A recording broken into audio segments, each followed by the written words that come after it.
Hello and welcome to our first lesson in the CCAC 1.0 lesson series. This is lesson CCAC 1.1 in the series.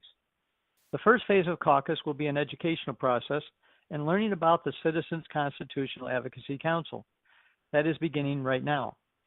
What is the Citizens Constitutional Advocacy Council? We start with our mission and vision as defined on our website, ccac-us.com. The mission of Citizens Constitutional Advocacy Council, or CCAC, also pronounced as caucus, is to revitalize the U.S. Constitution and our polity, people organized politically, so that state citizens can advocate one to another. We subsequently instruct our state representatives adherence to the U.S. Constitution, composed of the Constitution together with the Bill of Rights and the Declaration of Independence and the respective state constitution.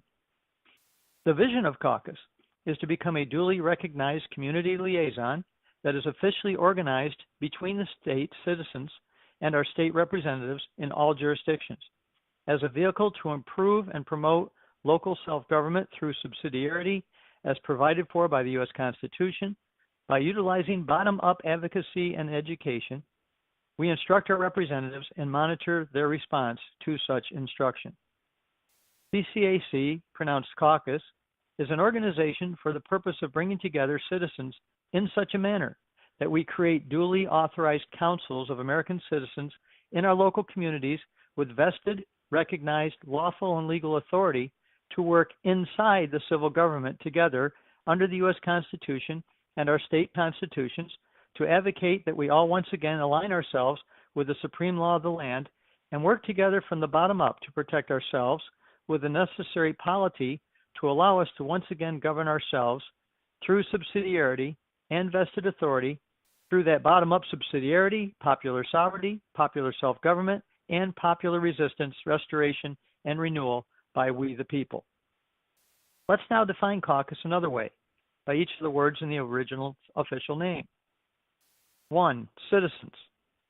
We are citizens working together as one national organization, but broken down into state chapters and then local chapters in each state. We are citizens as our founding documents define citizens. Citizens working nationally, but in local communities from the bottom up, not the top down, through the principle of subsidiarity. Did you know that the word citizen is used 23 times in the U.S. Constitution and that it has the same definition everywhere it is used there? While there is serious legal confusion, we believe the organic definition of citizen is what the Constitution defines each of us to be, and our powers as citizens are protected by the Constitution's decrees. The second part of our name, constitutional, explicitly focuses on our supreme law of the land. We must revitalize the first three words of that important document, we the people.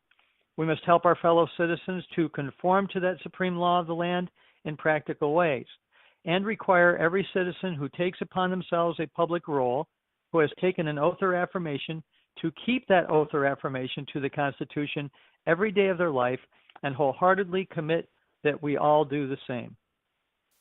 How do we do that?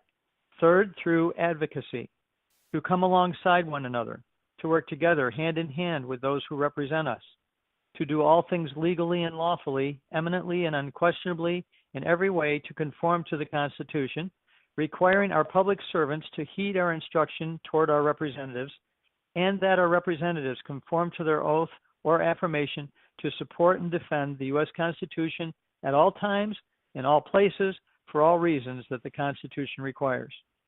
And 4, finally, we are using the idea of a council, a group of people officially recognized and officially vested by the civil government with the authority to do all necessary things, not just to be organized in a private sense, where we are a special interest group like lobbyists and others, but to have vested, organized authority through specific ideas, steps, processes, and recognition so that we can actually do such things as a council is authorized to do.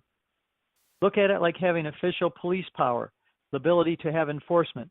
Did you know that the average able-bodied male in the United States used to have police and enforcement powers as individuals in our local communities, as members of the community in which they live their daily lives? We want that police community, police power, and enforcement power back in a way that is eminently and unquestionably lawful and legal, if at all possible. and we believe there is a way to do so. The key component of caucus is found in its definition.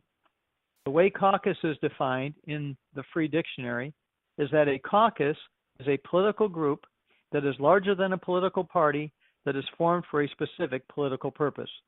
That definition is what we are in our caucus and what we are about: a political group for a specific political purpose.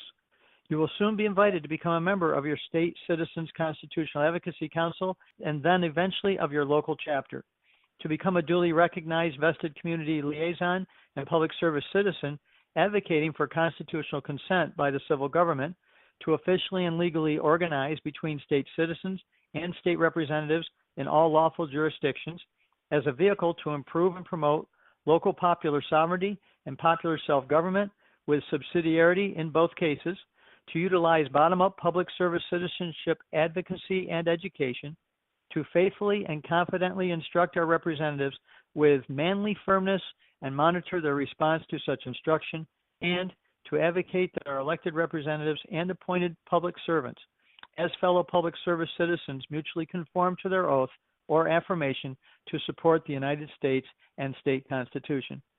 And remember this very important idea: we as Americans are smart enough, strong enough, and competent enough to govern ourselves.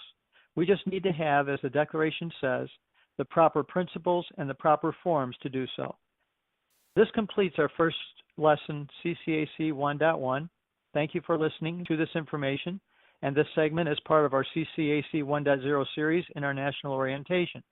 Please join us for the next session in this series as we continue to unfold the Citizens Constitutional Advocacy Council story.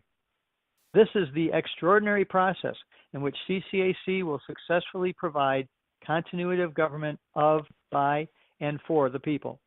In our next lesson, CCAC 1.2, we will go on to explain further details of how we implement our Citizens Constitutional Advocacy Council. If you realize the necessity of revitalizing constitutional polity at the state and local level, please join this cause by going to www.ccac-us.com and registering on our official website. Take the pre-quiz 1.0. We then urge you to work through the entire CCAC 1.0 series to understand the continuity of essential information we provide to help us all be on the same page. Then, upon passing the post-quiz with a perfect score, you will be directed on how to take the next step in the process of becoming a member of this vital organization. Please don't shortchange this process. Listen to and study the CCAC 1.0 material carefully.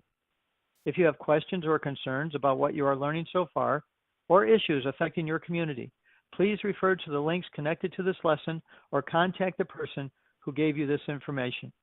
We extend our best wishes from the Citizens Constitutional Advocacy Council.